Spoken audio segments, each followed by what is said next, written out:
Hello everyone, welcome back to the channel once again. This is me Saurav Yadav and welcome back to the channel once again. तो आज आपको most important question मैं करवाने वाला हूँ regarding RPF constable 2025 के most important questions करवाने वाला हूँ प्रीवियस ईयर्स क्वेश्चन पेपर के। और वो क्वेश्चन करवाने वाला हूँ जो अभी तक 2024 में भी बहुत सारे एग्जाम्स में रिपीटेड हुए हैं। क्लियर। तो आपको पहले बताना चाहता हूं कि सबसे पहले जो भी एस्पिरेंट्स तैयारी कर रहे हैं आरपीएफ कांस्टेबल 2025 की, उन सभी को बेस्ट ऑफ लक। अच्छे से आप तैयारी करें, ठीक है। और मैं आपके फुल सपोर्ट में हूं। और आपको एक बात बताना चाहता हूं कि जो मोस्ट इंपॉर्टेंट क्वेश्चंस आपको करवाए जा रहे हैं ये बहुत ज़्यादा इंपॉर्टेंट हैं। ये आपके सामने जो पहला क्वेश्चन आपके सामने है ये 7 टाइम्स रिपीटेड है इन गवर्नमेंट एग्जाम्स, ठीक है। This question is repeated in 7 times, ठीक है। तो मोस्ट इंपॉर्टेंट बात यह है कि आपके लिए मैं वो कंटेंट लेकर आ रहा हूँ जो कंटेंट पेड बैचेस में प्रोवाइड होता है आपको, जो आपको पैसे देकर मिलते हैं। वो कंटेंट आपको मैं फ्री ऑफ कॉस्ट दे रहा हूँ, ठीक है। और वो क्वेश्चन लेकर आ रहा हूँ हम सभी के लिए जो इतने ज़्यादा इंपॉर्टेंट है, 7 बारी, 8 बारी, 10 बारी रिपीटेड हैं गवर्नमेंट एग्जाम्स में। क्लियर। तो फोकस क्या करना है, हमें अच्छे से पढ़ाई करनी है। जो भी आपके पास गिनती का टाइम 2 दिन बचे हैं उनमें अपनी पूरी तैयारी खींच दो। क्लियर। अब ये मत सोचो हमने आराम करना है, कुछ भी करना है, तैयारी खींच दो। अब जितना हो सके उतनी नॉलेज बटोर लो बस, ठीक है। देखो, in what form is the energy obtained from the food we eat stored in our body. आपके सामने इंग्लिश में क्वेश्चन आ गया है। अब बहुत से बच्चे डर जाएंगे, हे भगवान ये तो इंग्लिश में करवा रहे हैं, हमने तो हिंदी में पढ़ाई करी है, हम तो हिंदी मीडियम वाले विद्यार्थी हैं। देखो सीधी सी बात है, डरना बिल्कुल भी नहीं है। आपके सामने जो मैं क्वेश्चन लेकर आया हूँ ना, इंग्लिश में इसकी वर्डिंग बहुत ज़्यादा आसान है। और आपको मैं ऐसा नहीं सिर्फ इंग्लिश पढ़ के करवा दूंगा आंसर, ऐसा नहीं, आपको अच्छे से समझाऊंगा। डरना बिल्कुल भी नहीं है। In what form is the energy obtain from the food we eat stored in our body. कहने का मतलब है कि जो हम खाना अपनी खाते हैं, जो खाना हम खाते हैं वो हमारी बॉडी में किस फॉर्म में स्टोर होता है। क्लियर। जो हम खाना खाते हैं वो हमारी बॉडी में किस फॉर्म में स्टोर होता है। अब कहने का मतलब है कि फॉर एग्जांपल ये रोटी है। अब ये रोटी हमने तोड़ के खाई, ठीक है। फॉर एग्जांपल हमने इसको 4 भाग में खा लिया, वैसे ऐसे होता नहीं है, ठीक है। 4 भाग में खा लिया तो क्या ये रोटी हमारे जो पेट में गई ऐसे एक पार्ट में पड़ी हुई है? ऐसे एक पार्ट में नहीं पड़ी हुई है। क्लियर। हमारी बॉडी के अंदर HCl होता है, हाइड्रोक्लोरिक एसिड होता है, ठीक है, जिसे बोलते हैं जठर अग्नि। ये क्या करता है, हमारी जो रोटी है उसको एनर्जी में कन्वर्ट करता है। क्लियर। एनर्जी में क्या करता है, कन्वर्ट करता है। मैं आपको अच्छे समझा रहा हूँ, ठीक है। अच्छे से आप भी फोकस करिए। जो हमने रोटी खाई वो रोटी हाइड्रोक्लोरिक एसिड ने एनर्जी के रूप में कन्वर्ट कर दी। अब जो एनर्जी के रूप में कन्वर्ट करी है वो रोटी, उस रोटी का हमने बताने कि उस एनर्जी को बोलते क्या है। उस एनर्जी को हम बोलते हैं ग्लूकोज।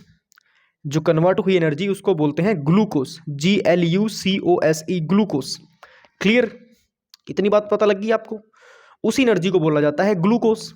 और जो ग्लूकोज है वो किस में स्टोर होता है आगे जाके, वो स्टोर किस में होता है, वो स्टोर होता है आगे चल के ग्लाइकोजन में। किस में स्टोर होता है, ग्लाइकोजन में, GLYCOGEN, ग्लाइकोजन। इतनी बात क्लियर होगी। और जो ग्लाइकोजन है ये सबसे लास्ट फॉर्म होती है एनर्जी की।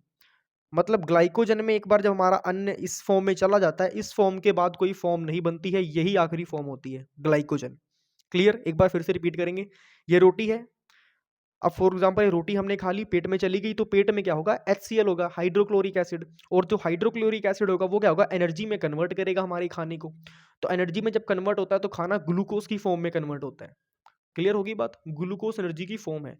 अब उसके बाद क्या होगा, जब ग्लूकोज में हो जाएगा, अब ग्लूकोज के बाद एक लास्ट फॉर्म आती है। ग्लूकोज स्टोर किस फॉर्म में करता है, तो ग्लूकोज जो एनर्जी है वो किस फॉर्म में बचा के रखता है, तो वो एनर्जी बचा के रखता है ग्लाइकोजन में। क्लियर होगी बात। अब फॉर एग्जांपल कोई इंसान चल रहा है, कोई इंसान वॉक कर रहा है, ठीक है। तब उसमें भी उसकी कैलोरीज वेस्ट हो रही हैं, उसकी एनर्जी वेस्ट हो रही है। समझ रहे हो, उसकी एनर्जी लग रही है। समझ रहे हो, ये ई है, ई कर्सिव ई, ठीक है। एक मिनट दोबारा यहाँ पे लिख देता हूँ। यहाँ पे देखो यार, अब कोई इंसान चल रहा है उसकी एनर्जी लग रही है, कोई इंसान बोल रहा है उसकी एनर्जी क्या हो रही है, लग रही है। समझ रहे हो, ये चीजें होती हैं। अब इसमें क्वेश्चन था in what form is the energy obtained from the food we eat store in our body. तो आंसर आएगा, आंसर क्या आएगा, ग्लाइकोजन, ठीक है। क्योंकि ग्लाइकोजन है लास्ट फॉर्म अपनी बॉडी की एनर्जी की, तो यहाँ पे लिख देंगे ग्लाइकोजन, GLYCOGEN, ग्लाइकोजन। बस खत्म। समझ रहे हो, जो मैंने आपको समझाना था समझा दिया, इतना ही था और कुछ नहीं है। क्लियर होगी बात। अब यहाँ पे मैं एक छोटा सा लिख देता हूँ, उसे आप समझ लेना। जो आप नोट्स बनाओगे तो उसमें लिख लेना, ठीक है। तो खाना किस में आता है? ग्लूकोज की फॉर्म में, ठीक है। और ग्लूकोज के बाद स्टोर किस में होता है? ग्लूकोज के बाद स्टोर होता है ग्लाइकोजन में, GLYCOGEN, ग्लाइकोजन। बस इतना ही है। इतना क्लियर हो गया सभी को? चलिए बहुत बढ़िया, क्लियर। और आपको बताना चाहता हूँ ये जो हमारा लेक्चर है, ये हमारा लेक्चर 8 है, ठीक है। सभी को पता लग गया, ये हमारा लेक्चर 8 है जो हम लगा रहे हैं। और मैं आपको पूरी कोशिश कर रहा हूँ अच्छे से समझाने की। क्लियर होगी बात? ज़्यादा टाइम आपका नहीं लूँगा, 10 से 15 मिनट ही लूँगा, ताकि आप लोग को अच्छी समझ आ जाए। क्लियर होगी बात? चलिए नेक्स्ट क्वेश्चन में चलते हैं फटाफट। हाँ जी, नेक्स्ट क्वेश्चन में चलते हैं। ऐसे जीव के उदाहरण की पहचान करें जो मुक्त तैराकी और तली में रहने वाले रूप हैं। ये क्वेश्चन 4 बार रिपीटेड है आपके गवर्नमेंट एग्जाम्स में। क्लियर। इसके पहले आपको मैं दिखाना चाहता हूँ जो हमने क्वेश्चंस करे हुए हैं। इसके पहले हमने ये क्वेश्चन करा था। क्लियर होगी बात? तो अब हम नेक्स्ट क्वेश्चन में आ चुके हैं और ये क्वेश्चन बहुत ज़्यादा इंपॉर्टेंट है। क्लियर। तो आपके सामने क्वेश्चन क्या आ रहा है? ऐसे जीवों की उदाहरण की पहचान करें, ऐसे जीवों, सॉरी जीव नहीं है, ऐसे जीवों के उदाहरण की पहचान करें जो मुक्त तैराकी और तली में रहने वाले रूप हैं। अब हमें बताना है कि वो मतलब जीव बताने हैं जो मुक्त तैराकी। मुक्त तैराकी का मतलब क्या है? मुक्त तैराकी का मतलब है कि उन जीवों को तैरना नहीं पड़ता। मतलब वो जीव कौन से होंगे? वो समुद्री जीव होंगे। क्लियर, ठीक है। समुद्र वाले जीव होंगे ना, वो सी से रिलेटेड है, मतलब समुद्र से रिलेटेड है, क्योंकि उनको तैरने की जरूरत ही नहीं है, ठीक है। और तली में रहने वाले जीव हैं। तली मतलब क्या होता है? तली में रहने वाले का मतलब है कि फॉर एग्जाम्पल यहां पे बता रहा हूं, ये समझ लो एक टाइप का समुद्र है, मतलब समुद्र तो नहीं बनाया मैंने, एक टाइप से बॉक्स बनाया है, ठीक है। अब यहाँ पर पानी है। क्लियर, यहाँ पे पानी है। अब इसमें हमें बताना है जो तली होगी ना, वो तली ये होगी, ये मतलब जहां से जमीन का थोड़ा सा ऊपर, जमीन का थोड़ा सा ऊपर, बस मतलब एक एक एक अराउंड समझ लो, मुश्किल से आधे फीट का गैप होता है ना, यहाँ से जमीन है, समुद्र की जमीन है, इसमें से आधे फीट का गैप है, बस उसे बोलेंगे तली। क्लियर होगी बात? अब ये समझ लो यहाँ पर पानी भरा हुआ है, पूरा पानी भरा हुआ है, ठीक है। अब इसमें बोला ऐसे जीवों के उदाहरण की पहचान करें जो मुक्त तैराकी और तली में रहने वाले रूप हैं। तो इसका आंसर होगा जू प्लैंक्टन। जौन से समुद्री जीव, जौन से समुद्री जीव, फॉर एग्जाम्पल ये फिश है, ठीक है, ये फिश है, ये यहाँ रह रही है, ठीक है, ये फिश है यहाँ रह रही है, तो मतलब इसे क्या बोलेंगे? इसे बोलेंगे जू प्लैंक्टन। क्या बोलेंगे? जू प्लैंक्टन। अबे नाम सुन लो क्या है, जू प्लैंक्टन। देखो इंग्लिश में भी नाम जू प्लैंक्टन है और हिंदी में भी जू प्लैंक्टन है। मैं आपको इंग्लिश में लिख के दिखा रहा हूँ, ठीक है। इंग्लिश में अगर आप पढ़ोगे तो आपका फायदा है। ZOOPLANKTON, जू प्लैंक्टन। क्लियर, समझ लगी बात? ये क्या है? जू प्लैंक्टन। बहुत सारी मछलियां होती है जो समुद्र के तल में रहती हैं। फॉर एग्जांपल कौन कौन सी मछलियां समुद्र के तल में रहती हैं, मतलब शिकार करने ऊपर आती हैं, वह समुद्र के तल पे रहती हैं। फॉर एग्जांपल शार्क हो गया, जिसे शार्क क्या बोला जाता है? समुद्र का राजा बोला जाता है, शार्क हो गया, ये समुद्र के तल में रहती है। वेल हो गई, वेल बहुत रेयर देखने को मिलती है आपको, बहुत रेयर, वरना वो समुद्र के नीचे ही रहती है। वेल हो गया, ठीक है। अब डॉल्फिन भी ऐसी होती हैं, बट डॉल्फिन बहुत समझदार होती हैं, जब उन्हें पता लगते हैं कि शार्क और वेल आने वाली है, वो ऊपर आ जाती हैं। Clear, DOLPHIN, dolphin.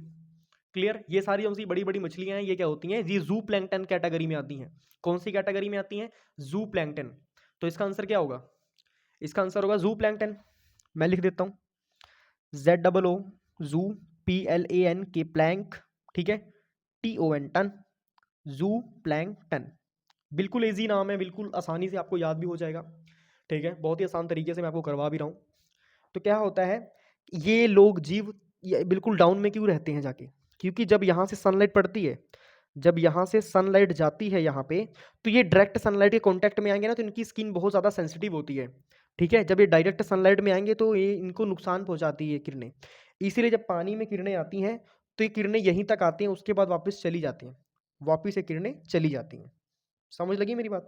और बहुत ही कम किरणें होती हैं जो पानी के डाउन में जाती हैं, और जो किरणें पानी के डाउन तक जाती हैं वो इतनी फिर खतरनाक नहीं रह पाती हैं, ठीक है, क्योंकि सारी एनर्जी उनकी पानी की लेयर काटने में ही चली जाती है।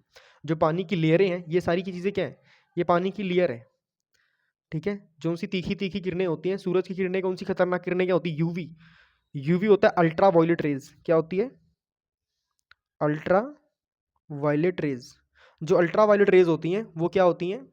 वो खतरनाक रेज होती हैं, हमारी ह्यूमन बॉडी के लिए भी वो सारी चीज़ें खतरनाक होती हैं। क्लियर होगी बात? सभी को समझ लग रही है? तो इसीलिए अल्ट्रावायलेट रेस से बचने के लिए ये लोग जू प्लैंकटन में रहते हैं। क्लियर होगी बात?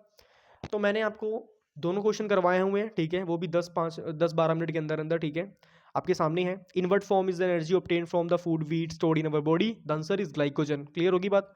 उसके बाद ऐसे जीवों के उदाहरण की पहचान करें। ऐसे जीवों के उदाहरण की पहचान करें जो मुक्त तैराकी और तली में रहने वाले रूप हैं। 4 टाइम रिपीटेड है, आपके सामने लिखा हुआ है।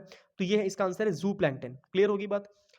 मतलब जू प्लैंकटन का आपको मैंने सारा मतलब भी समझा दिया है, हर एक चीज़ आपको क्लियर कर दी है। अगर आपको नहीं समझ लगा है, एक बार वीडियो को दोबारा से देख लेना, अच्छे सब कुछ समझ लग जाएगा। उसके अलावा आपको बताना चाहता हूँ, इसकी मैंने पूरी प्लेलिस्ट बनाई हुई है। प्लेलिस्ट आपको बता देता हूँ, प्लेलिस्ट का नाम क्या है, SSCGD/RPF, यहाँ पे नीचे लिख रहा हूँ कॉन्स्टेबल। क्लियर? ये क्या है? ये नाम है, किसका नाम है? ये प्लेलिस्ट का नाम है। क्लियर होगी बात? तो ये प्लेलिस्ट मैंने बनाए हैं, इसमें अभी टोटल आपको 7-8 वीडियो मिलेंगी, बाकी अपलोड मैं करता रहूँगा जल्दी जल्दी, ठीक है। 7 to 8 वीडियोस मैंने इसमें अपलोड करी हैं। वो सारी की सारी वीडियोस आपको बता दूं कि सारी की सारी मोस्ट इंपॉर्टेंट वीडियोस हैं, आप उन्हें ज़रूर देख लेना अगर आप आरपीएफ कांस्टेबल की तैयारी कर रहे हो तो। क्लियर होगी बात? आपके बहुत ज़्यादा फ़ायदेमंद वो चीज़ें हैं।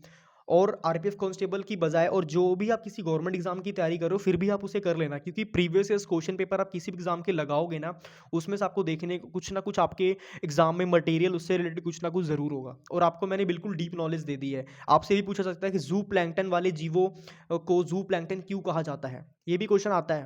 क्लियर होगी बात? क्योंकि देखो, आपको as it is direct question तो मिलने वाला है नहीं, कुछ ना कुछ तो घुमा के जरूर देंगे आपको, ठीक है। वरना हर बच्चा रट्टा मार के चला जाएगा, क्रैम करके चला जाएगा। आपसे पूछा जाएगा कि जू प्लैंकटन जो से जीव हैं, उनको जू प्लैंकटन जीव क्यों कहा जाता है, तो आपको बताना है। आपके पास क्वेश्चन, आपके पास आएगा कि अल्ट्रावायलेट रेस के कारण, ठीक है, ये आपको आएगा आंसर। फिर आपने यूवी रेस में टिक करना है, क्योंकि यूवी रेस की वजह से क्या होता है, जो उनसे हमारे समुद्र के जानवर होते हैं, वेल, शार्क, डॉल्फिन होगी, इनकी स्किन में क्या होता है, वो चीज़ें हार्मफुल होती हैं, ठीक है, वो चीज़ें खतरेलू होती हैं, इसी वजह से वो तली में रहना पसंद करते हैं। इतना क्लियर हो गया? तो सारी डिटेल मैंने आपको बता दी है। उसके बाद मैंने आपको ग्लाइकोजन के बारे में बता दिया कि जो ग्लूकोज होती है, ग्लूकोज की जो लास्ट और प्योरेस्ट फॉर्म होती है वो ग्लाइकोजन होती है, ठीक है। और हमारी बॉडी के अंदर ये लास्ट एनर्जी की फॉर्म है। क्लियर होगी बात? ग्लाइकोजन, ठीक है, जिसमें हमारा खाना एनर्जी के रूप में स्टोर होता है। चलिए मिलते हैं नेक्स्ट वीडियो में, तब तक सभी को जय श्री राम, जय बजरंगबली, राधे राधे, जय श्री कृष्णा। और एक बात और बोलना चाहूँगा आप सभी को कि इन क्वेश्चंस के आप नोट्स ज़रूर बना लेना। और नोट्स कैसे बनाने आपको आता ही है, ठीक है, मैंने प्रीवियस वीडियो में बताया हुआ है, एक बार फिर से चलो बता ही देता हूँ। जैसे मैंने कराया ना, सेम आप डिज़ ऐसा लिख लेना, समझ लो आपके नोट्स बन गए। नोट्स ऐसे ही बनाए जाते हैं, ठीक है, टू द पॉइंट लिखो, बात खत्म करो, लाइन वाइन कोई बना के नहीं लिखनी। क्लियर? चलिए मिलते हैं नेक्स्ट वीडियो में, तब तक सभी को ऑल द वेरी बेस्ट, अच्छे से पढ़ाई करना, और I pray to the god आप सभी का पेपर अच्छा जाए। जय श्री राम, जय बजरंगबली।